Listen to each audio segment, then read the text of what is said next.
오늘 주신 하나님의 말씀은 이사야 9장 1절에서 7절까지 말씀입니다. 제가 6절과 7절 말씀을 읽도록 하겠습니다.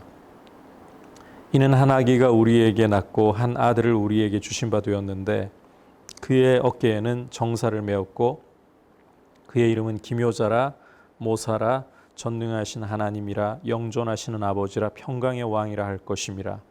그 정사와 평강의 더함이 무궁하며 또 다윗의 왕좌와 그의 나라에 군림하여 그 나라를 굳게 세우고 지금 이후로 영원히 정의와 공의로 그것을 보존하실 것이라.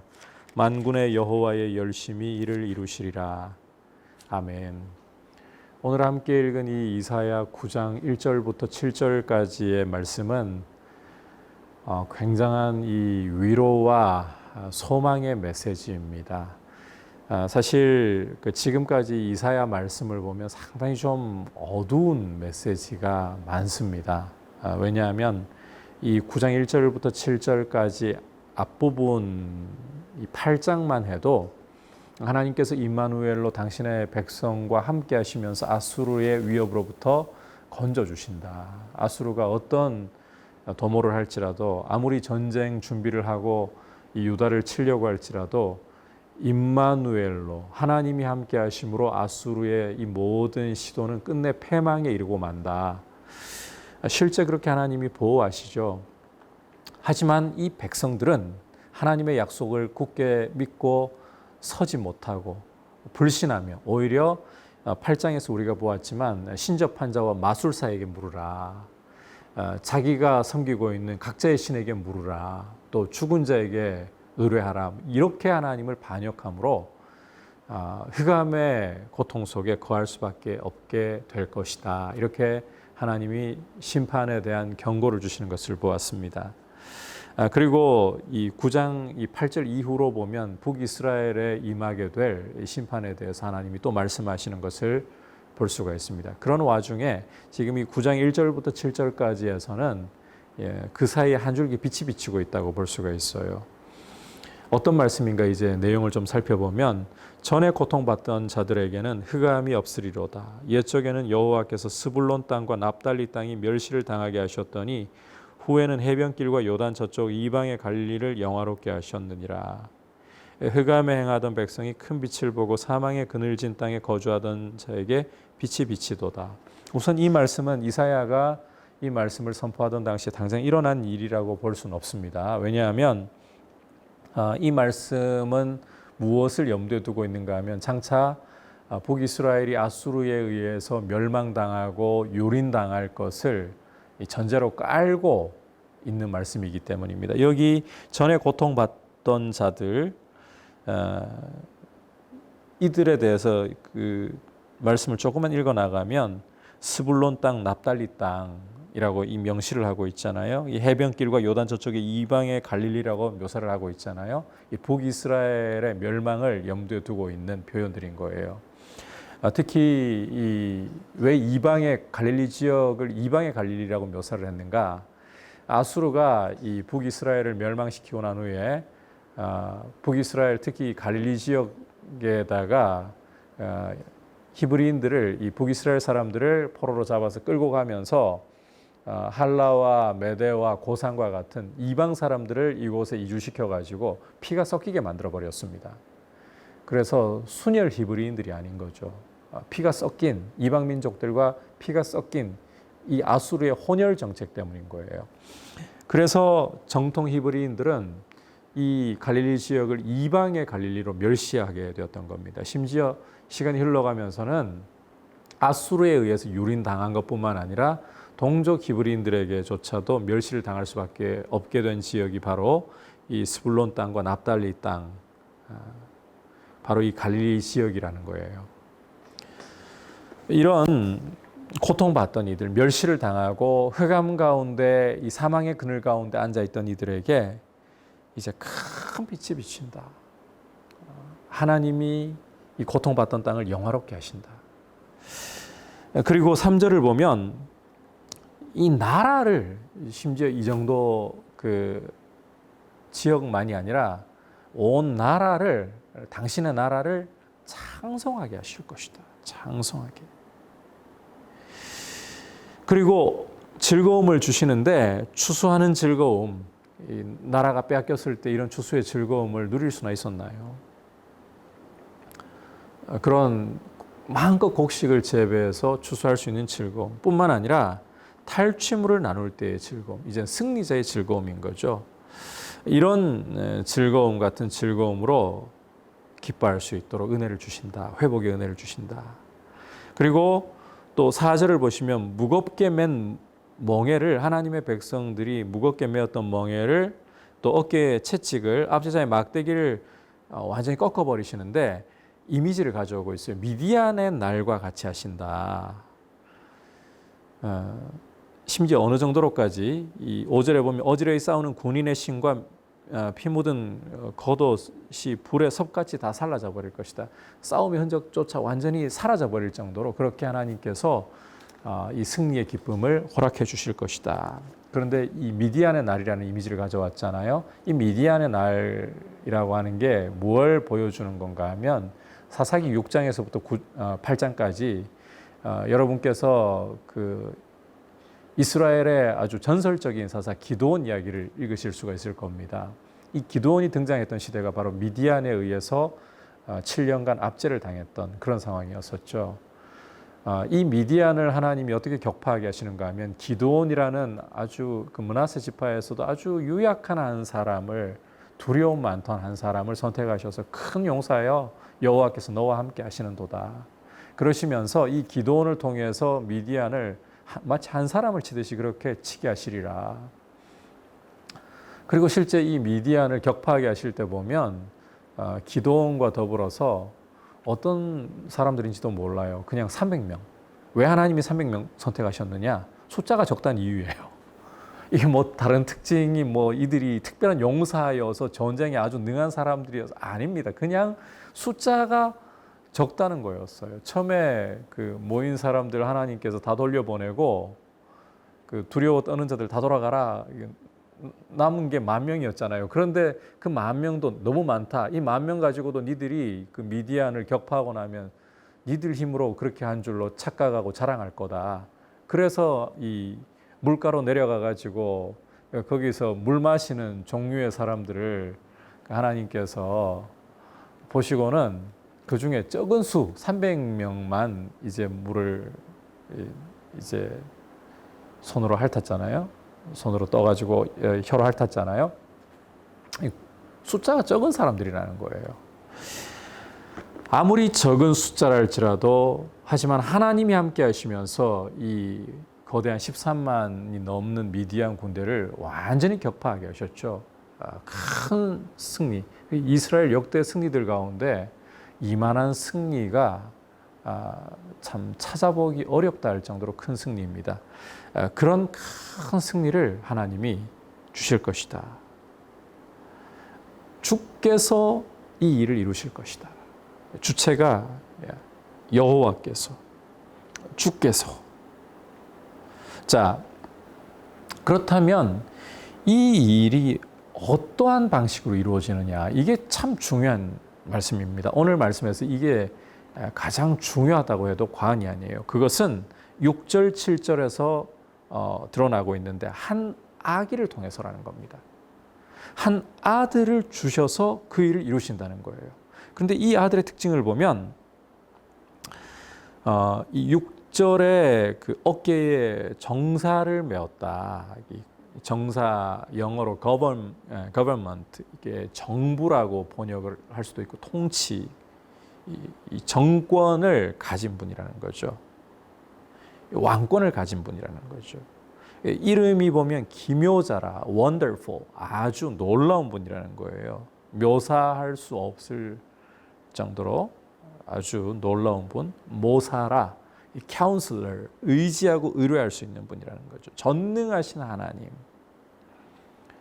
영존하시는 아버지, 한 아들이에요. 아기를 주시는데 그 아기가 이게 어깨에 통치권을 메고 있는, 아주 이름이 말로는 형용할 수 없는 wonderful, 거기다 의지할 수 있는 분이고 전능한 하나님이고 영존하시는 아버지고 평강의 왕이고.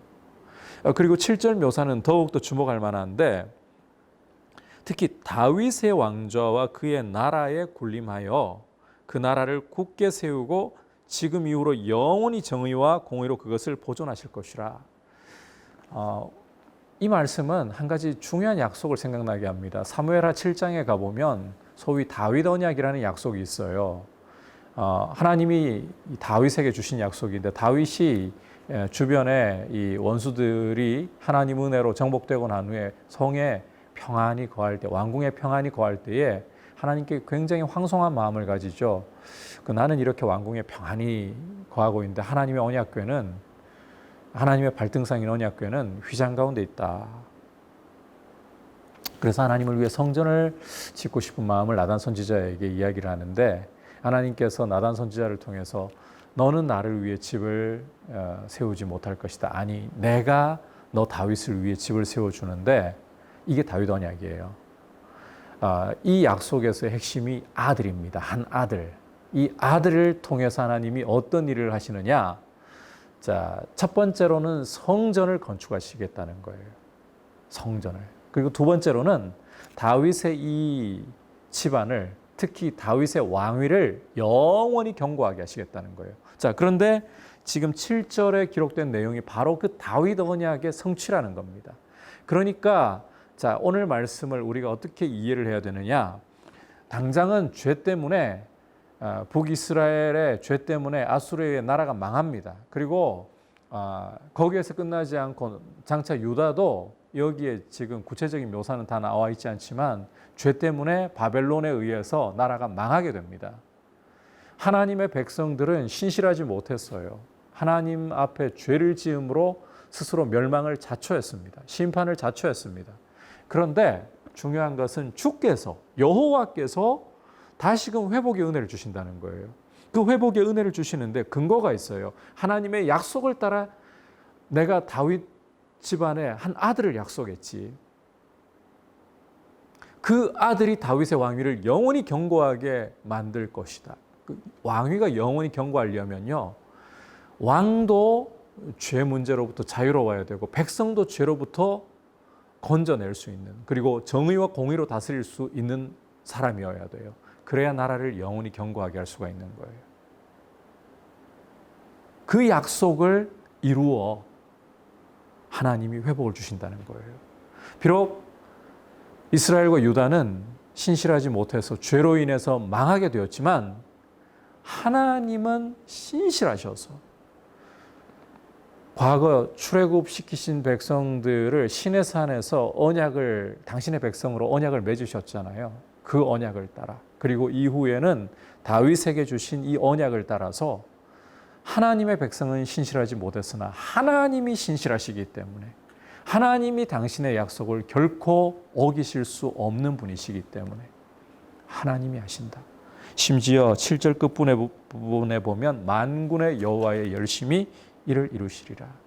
하나님의 열심은 하나님의 약속을 결코 외면하거나 잊어버리게 하지 않으신다는 거예요. 하나님의 열심이 당신의 약속을 반드시 이루어내도록, 그래서 비록 죄로 패역함으로 망하게 되었다 할지라도 당신의 백성을 이렇게 회복시키신다. 한 아들을 주심으로써. 중요한 것은 이 아들이 바로 이제 신약에서 그 정체가 드러나죠. 이사야 42장 이후로 보면 하나님께서 조금씩 밝히시는데 고난받는 종으로 밝히시거든요. 신약에 가서 이제 정체가 확연히 드러나죠. 바로 예수 그리스도. 그래서 9장 1절, 2절 이 말씀이 예수님이 갈릴리 사역을 하실 때 이루어졌다. 그렇게 사도들이 말씀을 전하고 있는 겁니다. 하나님의 약속은 반드시 이루어지고야만 합니다. 우리가 연약하고 우리가 실패한다 할지라도 하나님의 약속은 무너지지 않습니다.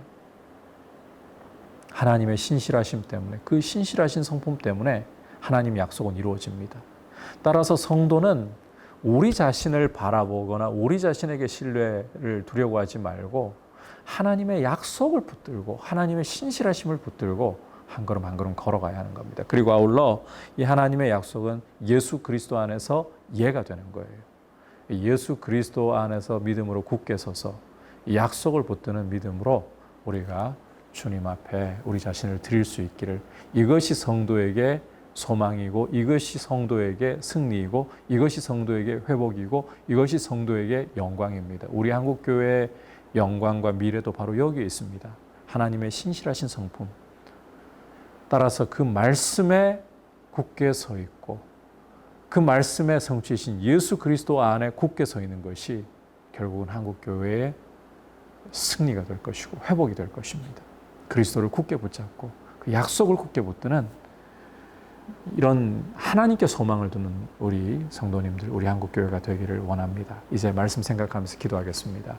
하나님 아버지, 오늘 주신 이 약속의 말씀처럼 하나님 백성의 회복은 하나님 백성이 잘나서가 아니라 하나님의 열심히 이루시는 것인데, 신실하신 하나님의 열심히 이루는 일인데, 하나님의 말씀이야말로 정말 신실하다는 사실을, 반드시 이루어진다는 사실을 굳게 붙들 수 있는 믿음 되게 하시고, 그 약속이 예수 그리스도 안에서 이루어진다는 사실을 굳게 붙들고 그리스도를 더욱 사랑하고 그리스도의 말씀 위에 더욱더 우리 믿음의 뿌리를 두고 깊이 내릴 수 있도록, 그리고 또 이제 여름 사역이 다가오고 있습니다. 우리 자라나는 다음 세대를 위해서, 특히 이 정부 방침으로 인해 소모임이 중단되면서 수련회와 성경학교에 많은 제약이 있지만 우리 다음 세대에게 믿음을 잘 심어줄 수 있는 여름 사역 되게 해달라고 같이 기도하겠습니다.